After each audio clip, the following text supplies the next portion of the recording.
Hello all, welcome back to our channel. ഇന്ന് നമ്മൾ ഉണ്ടാക്കാൻ പോകുന്നുള്ളത് ചെമ്മീൻ ബിരിയാണിയാണ്. അപ്പോൾ അത് എങ്ങനെ ഉണ്ടാക്കുന്നത് നോക്കാം. അതിന് മുമ്പായിട്ട് എൻ്റെ വീഡിയോ ആദ്യമായിട്ട് കാണുന്നവരാണെങ്കിൽ സബ്സ്ക്രൈബ് ചെയ്യുക, കൂടെയുള്ള ബെല്ലൈക്കൺ കൂടി പ്രസ് ചെയ്താൽ എൻ്റെ എല്ലാ വീഡിയോസിൻ്റെ നോട്ടിഫിക്കേഷൻസും നിങ്ങൾക്ക് ലഭിക്കുന്നതായിരിക്കും. അപ്പോൾ ആദ്യം തന്നെ നമുക്ക് ഒരു ചട്ടി വെച്ച് അതിലോട്ടേക്ക് 2-3 ടീസ്പൂൺ മുളക് പൊടി, പിന്നെ 1 ടീസ്പൂൺ ഉപ്പും കൂടി ചേർത്ത് നമ്മൾ കഴുകി വൃത്തിയാക്കി വെച്ചിട്ടുണ്ടായിരുന്ന 1/2 കിലോ ചെമ്മീനും കൂടി അതിലോട്ടേക്ക് ചേർത്ത് നന്നായി ഒന്ന് കുഴച്ചെടുക്കുക, മിക്സ് ചെയ്തെടുക്കുക. എന്നിട്ട് കുറച്ച് സമയത്തേക്ക് മാഗ്നേഷന് വേണ്ടിയിട്ട് വെക്കുക ഒരു സൈഡിൽ. ആ ഒരു ഗ്യാപ്പിൽ നമുക്ക് 4 സവാളയാണ് ഇതിലോട്ടേക്ക് വേണ്ടത്. അപ്പം 4 സവാള മീൻസ് നമുക്ക് ഒരു 5-6 പേർക്ക് നന്നായിട്ട് കഴിക്കാൻ പറ്റും. ഞാനൊരു 2-3 ഗ്ലാസ് അരിയും കൂടിയാണ് ഇതിലോട്ട് ഈ ബിരിയാണിയിലോട്ടേക്ക് ചേർക്കുന്നുള്ളത്. അപ്പോൾ ഇത് നമുക്കൊരു 4 പേർക്ക് എങ്ങനെയായിട്ടും നന്നായിട്ട് കഴിക്കാൻ പറ്റും. എന്നിട്ട് നമുക്ക് ഒരു ചട്ടി വെച്ചിട്ടുണ്ട് ചൂടാകാൻ വേണ്ടിയിട്ട്. അതിലോട്ടേക്ക് നമുക്ക് വെളിച്ചെണ്ണ ഒഴിച്ചെടുക്കുക. മെയിൻ ശ്രദ്ധിക്കുക, വെളിച്ചെണ്ണ തന്നെ ഒഴിക്കുക. വെളിച്ചെണ്ണയായിരിക്കും ഏറ്റവും കൂടുതൽ ടേസ്റ്റിയായി കിട്ടുക. പിന്നെ നമ്മൾ അരിഞ്ഞു വെച്ചിട്ടുണ്ടായിരുന്ന സവാള അതിലോട്ടേക്ക് ചേർത്ത് നന്നായി ഒന്ന് മിക്സ് ചെയ്ത് കൊടുക്കുക.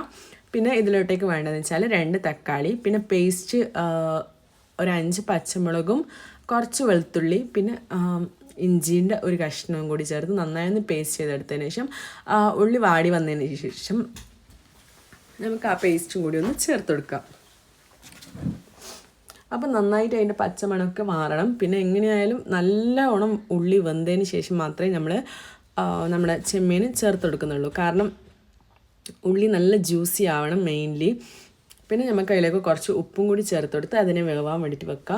ആ ഒരു ഗ്യാപ്പിൽ നമുക്ക് കുറച്ച് ഉള്ളി മുരിച്ചെടുക്കാനുണ്ട് ദമ്മിന് വേണ്ടിയിട്ടുള്ളത്. പിന്നെ കുറച്ച് അണ്ടിപ്പരിപ്പൊക്കെ ഞാൻ വറുത്ത് കോരി വെക്കുന്നുണ്ട്. ആ ഒരു സൈഡിൽ നമ്മൾ ചോറുണ്ടാക്കാൻ വെച്ചിട്ടുണ്ട്. ചോറിൻ്റെ റെസിപ്പി ഞാൻ ഓൾറെഡി കൊടുത്തിട്ടുണ്ടായിരുന്നു, അതൊന്ന് മുഴുവനായിട്ട് കാണാം. ഇനി നമുക്ക് അതിലോട്ടേക്ക് 2 തക്കാളി അരിഞ്ഞതും കുറച്ച് കറിവേപ്പിലയും കൂടി ചേർത്ത് നന്നായി ഒന്ന് മിക്സ് ചെയ്ത് കൊടുക്കുക. അത്യാവശ്യം നമ്മുടെ ഉള്ളി നന്നായി ഒടിഞ്ഞ് വരുന്നുണ്ട്.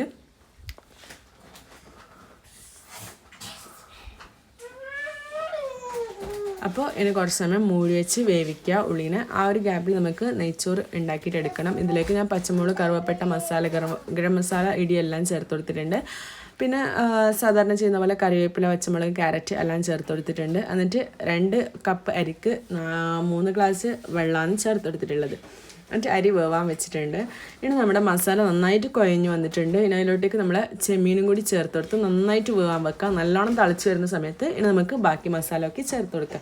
അപ്പോൾ ഇതിലോട്ടേക്ക് നമുക്ക് കുറേ മസാല ചേർത്ത് കൊടുക്കാനൊന്നുമില്ല, അത്രയും സിമ്പിളാണ്. നമ്മളെ വീട്ടിലുണ്ടാകുന്ന കുറച്ച് സാധനം മാത്രം മതി ഈ ഒരു ബിരിയാണിക്ക് വേണ്ടിയിട്ട്. നല്ല ടേസ്റ്റിയുമാണ്. അപ്പോൾ നമ്മൾ നന്നായിട്ട് വെന്ത് വന്നിട്ടുണ്ട്. ഇനി നമുക്ക് മസാലയിലോട്ടേക്ക് കുറച്ച് മല്ലിച്ചപ്പും പുതിനയും ചേർത്ത് കൊടുക്കുക. പുതിന ഉണ്ടാൽ മാത്രം ചേർത്ത് കൊടുത്താൽ മതി, ഇല്ലെങ്കിൽ മല്ലിച്ചപ്പ് മാത്രം മതിയാവും. ഇനി അതിലോട്ടേക്ക് കുറച്ച് ഗരം മസാലയും കുരുമുളക് പൊടിയും ചേർത്ത് കൊടുക്കുക. വേറെ ഒരു മസാലേൻ്റെ ആവശ്യമില്ല ഇതിലോട്ടേക്ക്. എന്നിട്ട് നന്നായി മിക്സ് ചെയ്ത് കൊടുക്കുക. നമ്മളെ മസാല റെഡിയായി വന്നിട്ടുണ്ട്. നമ്മളെ ചോറും റെഡി ആയിട്ടുണ്ട് ഒരു സൈഡിൽ. അപ്പോൾ ചോറിൻ്റെ റെസിപ്പി ഞാൻ ഓൾറെഡി ചെയ്തത് കൊണ്ടാണ് ചെയ്യാതിരിക്കുന്നത്. കുറേ ലെങ്തി ആവേണ്ട എന്നുള്ള ഉദ്ദേശം കൊണ്ടാണ് ഈ ഒരു വീഡിയോയിൽ ആഡ് ചെയ്യാതിരിക്കുന്നത്. അത് അത്യാവശ്യം കൊടുത്തിട്ടുണ്ടായിരുന്നു, അത്യാവശ്യം ഞാൻ പറഞ്ഞിട്ടുണ്ട്. ഇനി ഡീറ്റെയിൽ ആയിട്ട് വേണമെന്നുണ്ടവർ ജസ്റ്റ് ഒന്ന് എൻ്റെ നെയ്ച്ചോറ് എന്ന വീഡിയോ അടിച്ചു കൊടുത്താൽ മതി. ടേസ്റ്റി ക്രിയേഷൻസ് ബൈ ഇഫ്രത്ത് എന്ന് അടിച്ചു കൊടുത്താൽ നമ്മുടെ നെയ്ച്ചോറിൻ്റെ വീഡിയോ നിങ്ങൾക്ക് കിട്ടും. എന്നിട്ട് നമ്മൾ നന്നായി നിരത്തി കൊടുക്കുന്നുണ്ട്. കുറച്ച് മസാല മാറ്റി വെച്ചായിരുന്നു, കാരണം ലെയർ ദമ്മിങ് ആണ് ഇത് ചെയ്യുന്നുള്ളത്. നോർമലി ഞാൻ mutton biryani, beef biryani, chicken biryani layer dumming ചെയ്യാറില്ല. ലെയർ ദമ്മിങ് മീൻസ് മസാല ഇടയിലിടയിൽ ഇട്ടുകൊടുക്കാറില്ല. പക്ഷേ ചെമ്മീനിൽ മാത്രം നമ്മൾ ഇങ്ങനെയാണ് ചെയ്യൽ. കാരണം ഈ രീതിയിൽ ചെയ്താൽ മാത്രമേ ചെമ്മീൻ ബിരിയാണീൻ്റെ ആ ഒരു ടേസ്റ്റ് നമുക്ക് കിട്ടും. എന്നിട്ട് നമ്മൾ ആ ലെയർ വെച്ച സ്ഥലത്തേക്ക് നന്നായിട്ട് നമ്മുടെ ചോറ് തട്ടിക്കൊടുക്കുക. കുറച്ചായിട്ട് തട്ടിക്കൊടുക്കുക.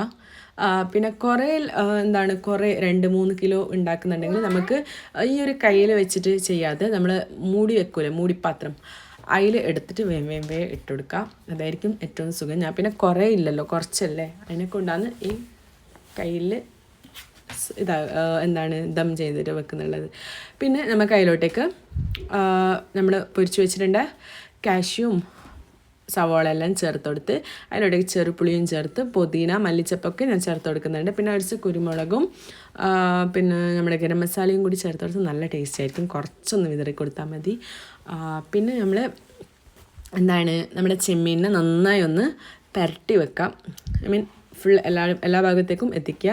എന്നിട്ട് വീണ്ടും നമ്മുടെ ചോറിന് അതിൻ്റെ മേലോട്ടേക്ക് ഇട്ട് കൊടുക്കാം. ഈ പറയുമ്പോഴും കാണുമ്പോഴും ഉള്ള ആ ഒരു സംഭവം മാത്രമേ ഉള്ളൂ. ഉണ്ടാക്കാൻ വളരെ എളുപ്പമാണ്.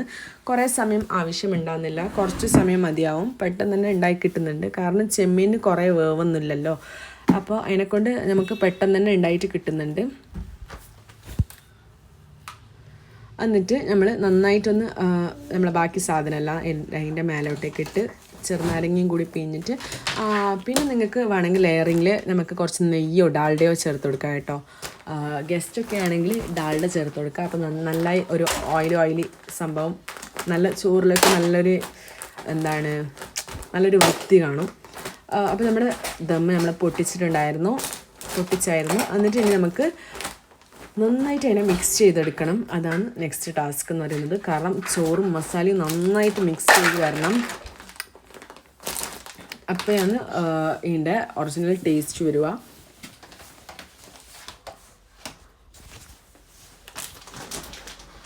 അപ്പോൾ നന്നായിട്ട് മിക്സ് ചെയ്ത് കൊടുക്കുക.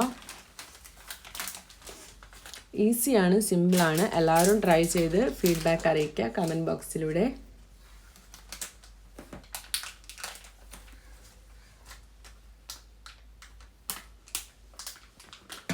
പിന്നെ കുറച്ചും കൂടി വലിയ പാത്രമായിരുന്നെങ്കിൽ കുറച്ചും കൂടി എളുപ്പമായിരിക്കും. ഇതിപ്പോൾ എൻ്റെ അടുത്ത് ഏറ്റവും വലിയ ചട്ടി എന്ന് പറയുന്നത് ഈ ഒരു മൺചട്ടി മാത്രമേ ഉള്ളൂ. ഇതിനെക്കാട്ടി വലിയ മൺചട്ടി ഉണ്ടായിരുന്നില്ല എൻ്റെ അടുത്ത്.